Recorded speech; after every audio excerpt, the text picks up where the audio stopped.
నమస్తే, welcome to n times. నేను బాపయ్య. రాఖీ సినిమాలో జూనియర్ ఎన్టీఆర్ అంటాడు, ప్రతిరోజు కొన్ని వేల లక్షల కామంతో నిండిపోయిన కళ్ళ మధ్య నుంచి మన ఆడపిల్లలు నడిచి వెళుతున్నారు సార్ అని చెప్పేసి ఆ క్లైమాక్స్లో వచ్చే డైలాగ్లో చెప్తాడు. నిజమే ఆ మాట. అయితే ఇప్పటి పరిస్థితులు చూస్తుంటే ఆ సినిమా వచ్చిన దగ్గర నుంచి ఇప్పటి వరకు పరిస్థితులు చాలా దారుణంగా తయారయ్యాయి, ఇంకా దిగజారిపోయాయి. అసలు ఇప్పటి పరిస్థితులను చూస్తుంటే నాకు ఒక మాట అనాలనిపిస్తుంది. ఆడపిల్లని బయటకు పంపించాలంటే కాదు, అసలు ఆడపిల్లని కనాలంటేనే భయమేస్తుంది. భవిష్యత్తులో అసలు ఆడపిల్లల్ని మనం ఏదైనా ఎగ్జిబిషన్లో చూడాలేమో, ఓహో గతంలో ఆడపిల్లలు ఉండేవాళ్ళు, ఆడపిల్లంటే ఇలా ఉంటుంది అని చెప్పి మనం ఏదైనా ఎగ్జిబిషన్లో చూడాల్సి వస్తుందేమో, లేదా ఏదైనా మ్యూజియంలో చూడాల్సి వస్తుందేమో అనేంత భయంకరంగా పరిస్థితులు మారాయి. ఎందుకు ఈ మాట అంటున్నానంటే, కొంతమంది రెండు కాళ్ల మృగాలు, కొంతమంది ఉచ్చం నీచం మరిచిపోయి ప్రవర్తించే నీచులు ఎలాంటి పనులు చేస్తున్నారంటే అంత భయంకరమైన పనులు చేస్తున్నారు. అంత నీచమైన పనులు, నికృష్టమైన పనులు, దౌర్భాగ్యపు పనులు చేస్తున్నారు. వాటిల్లో ఇది కూడా ఒకటి. ఇంత ఘోరమైన ఉదంతాన్ని నేను ఎక్కడా చూడలేదేమో అని చెప్పాలి. గతంలో జరిగాయి, కానీ ఇది ఇంకా భయంకరమైన ఉదంతం. ఎక్కడ జరిగిందంటే రాజస్థాన్ రాష్ట్రంలో జరిగింది. కానీ మన భారతదేశంలో జరిగింది అని చెప్పుకోవటం నిజంగా సిగ్గుచేటు అనిపిస్తోంది. సో ఏం జరిగిందనేది ఒకసారి చూస్తే, రాజస్థాన్లో అమానుష ఘటన జరిగింది. అది దేశవ్యాప్తంగా తీవ్ర కలకలం రేపుతోంది. 13 ఏళ్ల మైనర్ బాలికకు మాయమాటలు చెప్పి ఇంటి నుంచి తీసుకువెళ్లిన దుండగులు ఆమెను ఒక హోటల్ యజమానికి అమ్మేశారు. అనంతరం 5 రోజుల పాటు ఒక హోటల్ నుంచి మరొక హోటల్కి మారుస్తూ 30 మందికి పైగా వ్యక్తులు సామూహిక అత్యాచారానికి పాల్పడినట్టుగా దర్యాప్తులోకి వెలుగులోకి రావడం దేశాన్నే షాక్కి గురిచేసింది. బాధితురాలు చెప్పిన వివరాలు, పోలీసుల దర్యాప్తులో బయటపడిన విషయాలు ప్రజల్లో తీవ్ర ఆగ్రహానికి దారితీశాయి. దీంతో రాష్ట్ర ప్రభుత్వం నిందితులపై కఠిన చర్యలకు దిగటమే కాకుండా కేసుతో సంబంధం ఉన్నట్టు ఆరోపణలు ఎదుర్కొంటున్న హోటళ్లపై బుల్డోజర్ యాక్షన్ చేపట్టింది. బుల్డోజర్ యాక్షన్ కేవలం హోటళ్ల మీదే కాదు, వాళ్ళ ఇళ్ల మీద కూడా జరగాలి. నిజానికైతే ఈ ఘటన రాజస్థాన్లోని శ్రీ గంగానగర్ జిల్లాలో చోటు చేసుకుంది. పేరేమో గంగానగర్ జిల్లా, జరిగిన ఘటనేమో నీచమైన ఘటన. జూన్ 18వ తేదీన ఇంటి నుంచి అదృశ్యమైన 13 ఏళ్ల బాలికను ఓ ఆటో డ్రైవర్ స్థానిక హోటల్ యజమానికి అప్పగించినట్టుగా దర్యాప్తులో తేలింది. అక్కడి నుంచి బాలికకు అసలు నరకం ప్రారంభమైంది. వివిధ హోటళ్లను నిర్వాహకులు పరస్పర సహకారంతో ఆమెను 5 రోజుల పాటు వేరువేరు హోటళ్లకు తరలిస్తూ పలుమార్లు లైంగిక దాడికి పాల్పడినట్లు ఎఫ్ఐఆర్లో నమోదైంది. ఈ ఘోరానికి కొందరు హోటల్ నిర్వాహకులు ప్రత్యక్షంగా సహకరించడమే కాకుండా విషయం బయటకు రాకుండా ఆధారాలు చెరిపివేయటానికి ప్రయత్నించినట్లుగా ఆరోపణలు ఉన్నాయి. బాధిత బాలిక ఇచ్చిన వాంగ్మూలం కేసులో మరింత సంచలనంగా మారింది.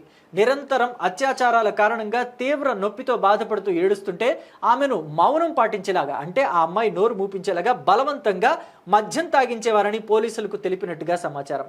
ఈ వాంగ్మూలం ఆధారంగా పోలీసులు కేసును మరింత లోతుగా దర్యాప్తు చేస్తున్నారు. ఇప్పటికే 12 మంది నిందితులను అరెస్టు చేసిన పోలీసులు పరారీలో ఉన్న మిగిలిన నిందితుల కోసం ప్రత్యేక బృందాలతో గాలిస్తున్నారు. ఈ ఘటన వెలుగులోకి వచ్చిన వెంటనే శ్రీ గంగానగర్ జిల్లాలో ప్రజలు పెద్ద ఎత్తున నిరసనకు దిగారు. నిరసనకు దిగటం కాదు, వాళ్ళ ఇళ్ళు తగలబెట్టాల్సింది. నిజానికైతే అంటే ఈ మాట నేను అనకూడదు. ప్రొఫెషనల్ అంటే ఒక జర్నలిజం అనే ప్రొఫెషన్లో ఉండి ఇలాంటి మాటలు మాట్లాడకూడదు, కానీ ప్రజల్ని రెచ్చగొట్టే మాటలు అని చెప్పి చాలామంది చెప్తారు. క్షమించండి ఈ మాట నేను వాడినందుకు, వాళ్ళ ఇళ్ళని తగలబెట్టాలి అని చెప్పేసి వాడినందుకు. కానీ మా ఇంట్లో కూడా ఆడపిల్లలు ఉన్నారు కాబట్టి ఆ ఉక్రోషాన్ని నేను ఆపుకోలేక ఈ మాట మాట్లాడాను, నన్ను మన్నించండి. అయితే ఇక ప్రజల ఆగ్రహాన్ని దృష్టిలో పెట్టుకున్న జిల్లా యంత్రాంగం కేసుతో సంబంధం ఉన్నట్టు భావిస్తున్న 4 హోటళ్లను బుల్డోజర్లతో కూల్చివేసింది. అక్రమ నిర్మాణాలపై కూడా ప్రత్యేక తనిఖీలు చేపట్టగా జిల్లాలో 100కు పైగా అనుమానాస్పద హోటళ్ల కార్యకలాపాలపై విచారణ కొనసాగుతుంది. ఈ ఘటన రాజకీయంగానూ పెద్ద దుమారమే రేపింది. స్థానిక ప్రజాప్రతినిధులు ప్రభుత్వ వైఫల్యాన్ని తీవ్రంగా విమర్శించారు. నిందితులతో పాటు వారికి సహకరించిన ప్రతి ఒక్కరిపైన కఠిన చర్యలు తీసుకోవాలని, విధుల్లో నిర్లక్ష్యం వహించిన పోలీసు అధికారులపై కూడా చర్యలు చేపట్టాలని డిమాండ్ చేశారు. అంటే మీరు అడగొచ్చు, పోలీసులకి ఏం సంబంధం ఉంది, వాళ్ళు ఒక హోటల్ నుంచి ఇంకో హోటల్కి మారుస్తూ ఆ అమ్మాయి పైన అత్యాచారానికి పాల్పడ్డారు కదా, మరి ఇందులో పోలీసుల పాత్ర ఉంది, పాపం వాళ్ళకేం తెలుసు అని చెప్పి మీరు అనుకోవచ్చు. కానీ పోలీసులు ప్రతిరోజు కూడా అసలు ఆ నగరంలో ఎన్ని హోటళ్ళు ఉన్నాయి, అనుమతులున్న హోటళ్ళు ఎన్ని, అనుమతులు లేకుండా నడుపుతున్న హోటళ్ళు ఎన్ని, అసలు ఆ హోటళ్లలో ఎవరెవరు దిగారు ఏంటి అనేది ఒక కానిస్టేబుల్ వెళ్ళి, ఆ ఏరియాలోని కానిస్టేబుల్ ఆ హోటళ్ళు ఎన్ని ఉన్నాయని చెప్పి చూసి ఆ హోటల్కి వెళ్ళి ఆ రిజిస్టర్ అంతా కూడా తనిఖీ చేసి అవసరం ఉంటే, అనుమానం ఉంది అనుకుంటే ప్రతి రూమ్ని తనిఖీ చేయాల్సిన బాధ్యత పోలీసుల పైన లేదా? ఈ మాట నిజం కాదా? సో ఖచ్చితంగా పోలీసుల మీద కూడా యాక్షన్ తీసుకోవాల్సిందే. ఇక స్థానిక ప్రజాప్రతినిధులు దీని మీద రచ్చ చేయటం కూడా పెద్దగా తప్పు లేదనిపిస్తుంది. ఈ కేసుపై జిల్లా ఎస్పీ స్పందిస్తూ దర్యాప్తు పూర్తిగా పారదర్శకంగా కొనసాగుతోందని, నిందితులు ఎంతటి వారైనా చట్టం నుంచి తప్పించుకోలేరని స్పష్టం చేశారు. బాధితురాలికి అన్ని విధాలా వైద్య మానసిక సహాయం అందిస్తున్నామని తెలిపారు. ఈ కేసులో ప్రమేయం ఉన్న ప్రతి వ్యక్తిని గుర్తించి కఠిన శిక్ష పడేలాగా బలమైన ఆధారాలతో ఛార్జిషీటు దాఖలు చేస్తామని హామీ ఇచ్చారు. నాకు ఈ ఘటన చూస్తుంటే ఒక విషయం జ్ఞాపకం వస్తుంది.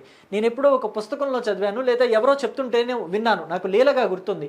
విదేశాల్లో గనక కొన్ని దేశాల్లో, ఇతర దేశాల్లో కొన్ని దేశాల్లో ఇలాంటి చర్యలకు పాల్పడిన వాళ్ళని నడి రోడ్డు మీద చేతులు పైకి వేలగట్టి ఏ మర్మాంగాలను చూసుకొని రెచ్చిపోయి ఇలాంటి అత్యాచారాలు చేశారో ఆ మర్మాంగాల్ని కత్తిరించేయటం, వాళ్ళకి ప్రత్యక్ష నరకం ఏంటో చూపించటం లాంటివి చేస్తూ ఉంటారంట. కొన్ని దేశాల్లో అయితే కాళ్ళు చేతులు రెండు తీసేసి రోడ్డు మీద జీవోత్సవాన్ని వదిలేసినట్టుగా వదిలేస్తారు అని చెప్పేసి కూడా నేను చూశాను. కొన్ని పుస్తకాల్లో ఉన్నాయని చెప్పి కొంతమంది చెప్పడం నేను విన్నాను. సో ఇప్పుడు మన భారతదేశంలో కూడా అలాంటి శిక్షలు ఏమైనా అమలు చేస్తే బాగుంటుందేమో అనిపిస్తుంది. ఎందుకంటే ప్రతిరోజు దేశంలో ఎక్కడో ఒక చోట ఇలాంటి ఘటన జరిగింది అని చెప్పేసి వార్త రావటం, అలాంటి వార్తలు మేము చదవటం, జర్నలిస్టులుగా మేము అలాంటి వాటి మీద విశ్లేషణ చేయాల్సి రావటం నిజంగా చాలా బాధగా ఉంది. ఇలాంటి దౌర్భాగ్యపు స్థితి మనకు వచ్చిందేంటా అని చెప్పేసి ఇబ్బందిగా కూడా ఉంది. కాబట్టి ఖచ్చితంగా భారతదేశ ప్రభుత్వం ఇలా అత్యాచారాలు చేసే వాళ్ళ మీద కఠిన చర్యలు తీసుకునే విధంగా చట్టాలని మార్చాలి.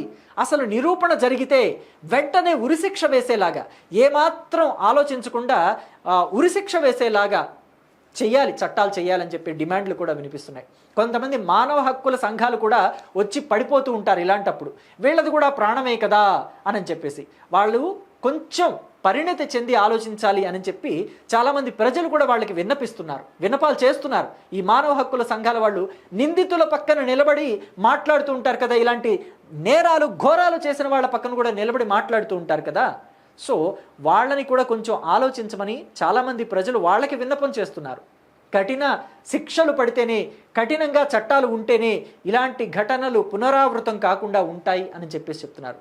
మరి దీని మీద మీ అభిప్రాయాన్ని కమెంట్ బాక్స్లో తెలియచేయండి. ఇలాంటి నిందితులకి, ఇలాంటి రెండు కాళ్ల మృగాలకి, ఇలాంటి మానవత్వం లేని నీచులకి ఎలాంటి శిక్షలు పడాలని మీరు అనుకుంటున్నారో మీ అభిప్రాయాన్ని కమెంట్ బాక్స్లో చెప్పండి. Thank you.